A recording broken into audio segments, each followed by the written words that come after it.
بسم اللہ الرحمن الرحیم۔ السلام علیکم ورحمۃ اللہ وبرکاتہ۔ یہ ذکر ہر صبح 3 بار کریں۔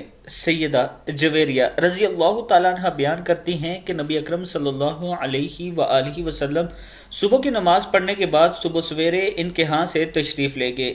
اس وقت وہ اپنی نماز پڑھنے والی جگہ میں تھی۔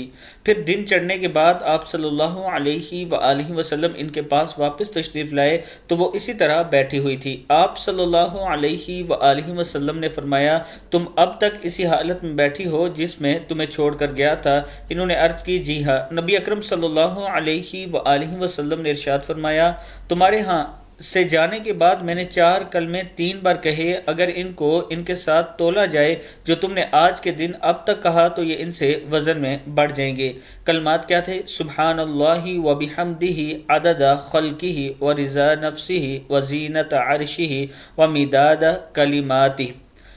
پاکیزگی ہے اللہ کی اور اس کی تعریف کے ساتھ، جتنی اس کی مخلوق کی گنتی ہے اور جتنی اس کو پسند ہے، اور جتنا اس کے عرش کا وزن ہے اور جتنی اس کے کلمات کی سیاہی ہے۔ صحیح مسلم کی حدیث ہے۔ آپ دوست بھی صبح کے ٹائم ایک مرتبہ یہ دعا ضرور پڑھا کریں۔ السلام علیکم ورحمۃ اللہ وبرکاتہ۔